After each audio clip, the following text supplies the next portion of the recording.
Baik, assalamualaikum warahmatullahi wabarakatuh. Selamat pagi, siang, malam, Bapak, Ibu, dan teman-teman semuanya.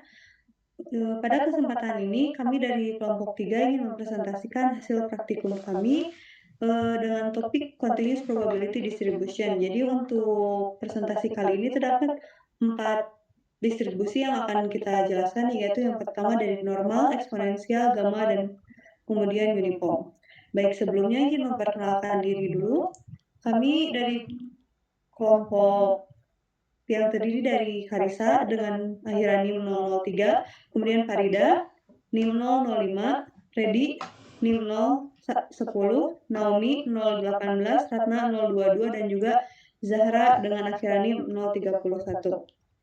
Nah, selanjutnya untuk data yang kita gunakan yaitu dataset cuaca weather dari Australia, dan untuk praktikum kelompok kami sendiri itu memilih data dari kota Darwin dan dengan total datanya sebanyak 5.751 data. Nah, untuk proses presentasinya itu dijelaskan mulai dari konsep ataupun prosesnya, kemudian visualisasi, dan juga hasil uji dan analisis dari setiap distribusinya. Baik, langsung saja kita ke materi yang pertama, yaitu distribusi normal yang akan dijelaskan oleh Farida. Oke, selanjutnya distribusi normal. Distribusi normal ini memiliki bentuk simetris menyerupai lonceng dengan parameter min dan standar deviasi untuk menentukan pusat dari lebar kurvanya itu sendiri. Nah,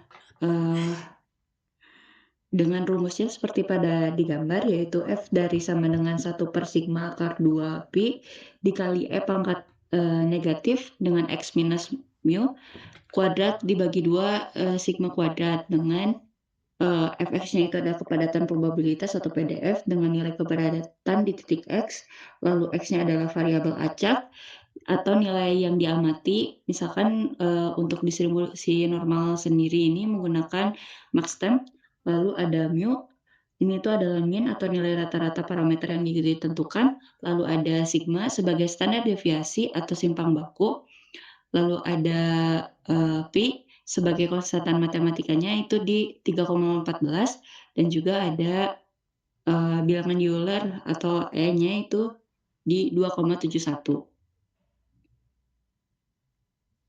Nah, di sini pada data distribusi normal ini kita menentukan data suhu umum yang diambilnya tuh maxtemp dengan kota Darwin yang memperlihatkan penyebaran simetris ya. Di grafiknya sendiri kita lihat bahwa sebenarnya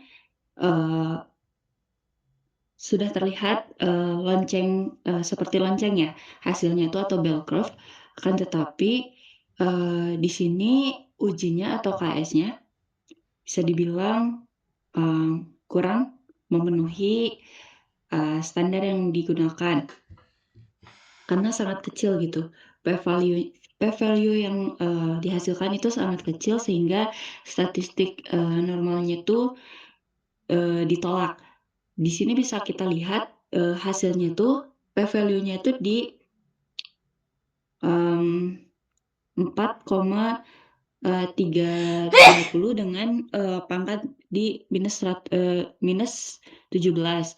Nah, otomatis data itu tidak mengikuti distribusi normal. Akan tetapi kenapa dari gambarnya kita bisa lihat kalau itu tuh sudah sesuai, tapi tetap ditolak. Itu karena kemunculan data itu sendiri sebelumnya sudah dijelaskan oleh rekan saya bahwa data yang kita ambil tuh cukup besar, yaitu sekitar 5.000 sekian data, sehingga perbedaan ukuran perbedaan dari si garis merah dan juga diagram batang yang dijelaskan pada kurva ini tuh memiliki perbedaan yang cukup signifikan sehingga tidak tertutup eee, dari tidak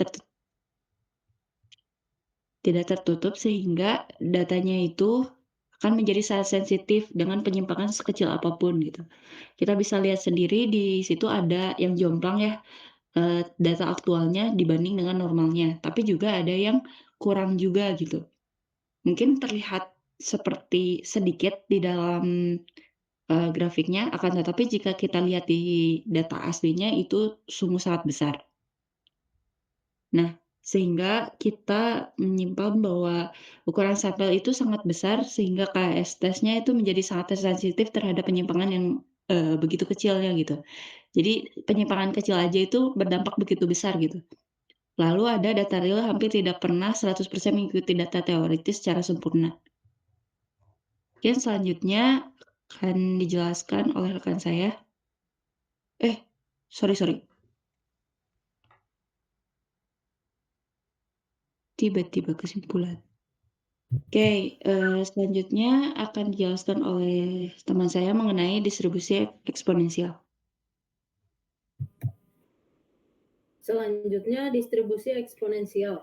Distribusi ini berguna untuk memodelkan waktu antar kejadian acak. Contohnya, dalam kasus ini adalah jarak antar hari terjadinya hujan. Lambda menggambarkan frekuensi kejadian. Semakin besar lambda, maka semakin sering kejadian muncul.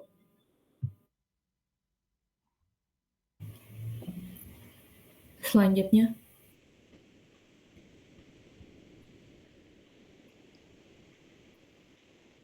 pertama-tama kita melihat data curah hujan per hari. Dari seluruh data Darwin, totalnya ada 1.769 interval hujan. Lalu mencari rata-ratanya yang menghasilkan 3,44 hari atau rata-rata hujan berikutnya muncul sekitar 3-4 hari lagi. Dari nilai rata-rata itu, kita menghitung parameter distribusi eksponensial. Lambda di sini sekitar 0,29, artinya hujan cukup rutin terjadi. Selanjutnya adalah membuat visualisasi histogram, lalu menggunakan uji Kolmogorov-Smirnov atau KS, yang hasilnya adalah p-value sekitar 7,534. Karena p-value jauh di bawah batas 0,05, maka secara statistik menolak distribusi eksponensial. Penyebabnya adalah data interval tidak dimulai dari 0, tetapi dari 1 hari, sehingga terjadi pergeseran atau offset dibanding distribusi eksponensial murni. Yang kedua, kejadian hujan tidak sepenuhnya acak. Pola cuaca memiliki sifat musiman yang menyebabkan ketidaksesuaian dengan eksponensial.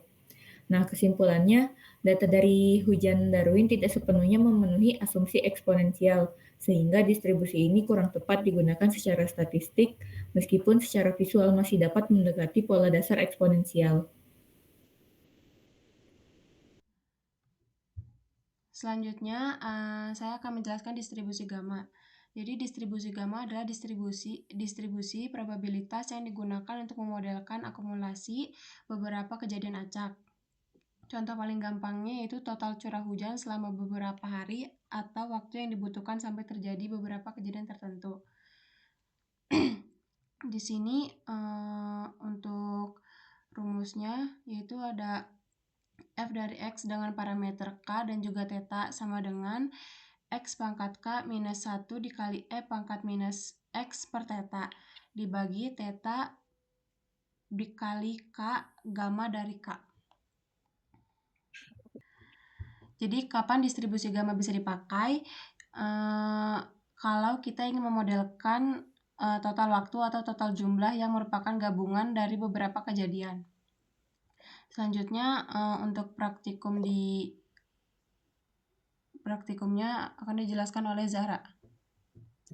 Nah, ini merupakan hasil praktikum yang udah kita lakukan, yaitu untuk praktikum distribusi gamma ini kita mengakumulasikan curah hujan selama 7 hari. Jadi untuk gamma ini tuh memang udah bukan hujan harian satu-satu lagi, tapi udah akumulasi hujan dalam 7 hari berturut-turut. Nah, untuk kurvanya juga bisa dilihat itu memang kayak miring ke kanan sehingga cocok untuk data yang memang tidak mungkin negatif, banyak nilai kecil dan juga hanya sesekali muncul nilai yang sangat besar seperti pola curah hujan yang memang sering kecil tapi kadang ada juga hujan yang sangat lebat. Nah, untuk distribusi gamma ini langkah yang kita lakukan itu yang pertama kita menggunakan data kota Darwin dari data yang sudah diambil, lalu kita hitung akumulasi curah hujan selama 7 hari berturut-turut. Lalu kita melakukan estimasi parameter gammanya, yaitu parameter K dan juga theta atau scale-nya supaya distribusi teoritisnya seperti mendekati data. Lalu selanjutnya kita buat histogram akumulasi hujan selama 7 hari. Bisa dilihat pada gambar, itu ada histogramnya. Dan di atasnya kita gambar kurva distribusi gamma dengan parameter K dan juga theta yang sudah dihitung tadi. Nah, kalau misalnya kita lihat secara visual hasilnya pada diagram, itu memang bisa dikatakan itu cukup mendekati bentuk histogramnya. Terlihat polanya juga miring ke kanan seperti distribusi gamma pada umumnya. Dan banyak nilai kecil serta beberapa nilai besar yang memang sesuai dengan karakteristik distribusi gamma. Akan tetapi, ketika kita coba uji menggunakan KS, di sini tuh hasil p-value yang diperoleh itu sekitar 9,9 kali 10 pangkat minus 7, di mana nilai ini tuh memang jauh lebih kecil daripada nilai alfanya itu sekitar 0,05. Jadi meskipun secara visual terlihat mirip, akan tetapi secara statistik ini model gamma ini tuh ditolak sebagai model yang benar-benar menggambarkan data curah hujan 7 hari tersebut. Nah, sebenarnya kenapa sih gamma ini bisa ditolak? Padahal secara visual kan udah cukup miring. Nah, data hujan itu bersifat musiman dan punya ketergantungan waktu, sehingga curah hujan itu tidak benar-benar acak murni, tetapi dipengaruhi musim, pola cuaca, dan faktor lain. Sementara model gamma yang kita pakai adalah gamma murni yang mengasumsikan kejadian relatif independen, sehingga tidak bisa merepresentasikan. Lalu untuk jumlah datanya sendiri sangat besar kan, sekitar lebih dari 5.000, sehingga kita menghipotesis atau sejauh ini kita menyimpulkannya karena jumlah datanya yang sangat besar itu, uji KS ini tuh menjadi sangat sensitif.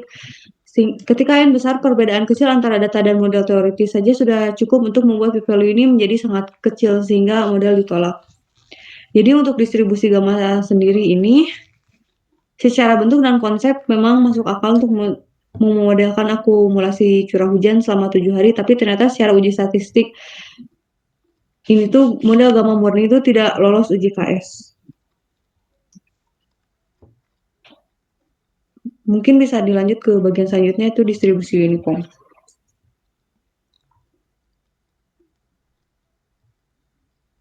Oke, untuk distribusi uniform ini menyatakan bahwa semua nilai dalam rentang tertentu memiliki peluang yang sama untuk muncul.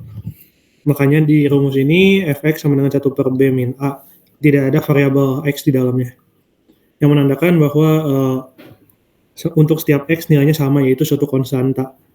Sehingga konstantanya didapat dengan nilai peluang di luar rentang A dan B itu nilainya 0. Sehingga kalau pakai integral, supaya luasnya adalah 0, yaitu tinggal 1 dibagi dengan B min A, atau rentangnya. Oke, distribusi uniform ini adalah data acak yang dihasilkan dari fungsi uniform. Jadi random uniform menunjukkan sumbaran yang hampir datar di seluruh rentang 0 sampai 1. Semakin banyak datanya atau percobaan randomnya, itu akan mengikuti law of large number dan juga mengikuti Monte Carlo. Jadi hasilnya akan semakin mendekati nilai aslinya, semakin mendekati uniform. Histogram menampilkan fluktuasi kecil yang wajar pada sampel acak. Ini dikarenakan jumlah percobaannya yang masih bisa dibilang kurang besar lah ya. Lalu uji KS menghasilkan p-value lebih besar daripada 0,05, sehingga tidak ada alasan menolak bahwa data berasal dari distribusi uniform. Ini adalah satu-satunya distribusi yang lulus uji statistik dan visual sekaligus karena data benar-benar dibangkitkan secara distribusi uniform. Ini juga ada masalah, yaitu dari uji KS-nya sendiri, bahwa uji KS itu mencari max dari suatu selisih dari data dan juga uji statistik dari distribusi yang formalnya. Sehingga satu data yang bias saja akan menggagalkan uji KS ini. Next. Selanjutnya kesimpulan.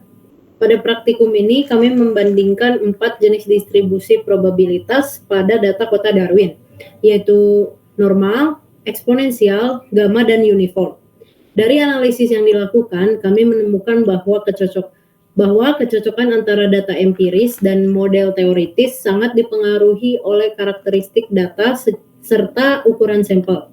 Hasil yang muncul juga menunjukkan bahwa uji statistik dan uji visual bisa memberikan penilaian yang berbeda tergantung pada sensitivitas masing-masing metode. Distribusi normal menunjukkan performa visual yang sangat baik ketika digunakan pada data suhu maksimum kota Darwin. Secara visual, pola data tampak mengikuti bentuk distribusi normal. Namun ketika diuji secara statistik menggunakan Kolmogorov-Smirnov, distribusi ini justru ditolak. Kemungkinan karena ukuran data yang besar membuat uji statistik menjadi lebih sensitif terhadap perbedaan kecil. Untuk distribusi eksponensial, model ini pada dasarnya cocok untuk memodelkan jarak antar hari terjadinya hujan. Akan tetapi, data asli memperlihatkan ketidaksesuaian pada nilai awal interval, serta adanya pola musiman. Kondisi ini menyebabkan distribusi eksponensial tidak dapat diterima secara statistik, meskipun secara konsep seharusnya relevan. Selanjutnya, distribusi gamma. Distribusi gamma digunakan untuk menganalisis curah hujan selama 7 hari. Secara visual, distribusi gamma terlihat mendekati teori yang diharapkan. Tetapi hasil uji statistik kembali menolak model ini. Penolakan ini terutama disebabkan oleh penyimpangan kecil yang teridentifikasi dengan jelas pada sampel besar, karena distribusi gamma sangat sensitif terhadap bentuk data. Dari keempat model yang diuji, distribusi uniform menjadi satu-satunya yang lolos baik secara visual maupun statistik. Hasil ini wajar karena data yang dianalisis dalam konteks tersebut memang berasal dari proses pembangkitan bilangan acak, sehingga sangat sesuai dengan karakteristik distribusi uniform. Sekian presentasi dari kelompok kami. Assalamualaikum warahmatullahi wabarakatuh.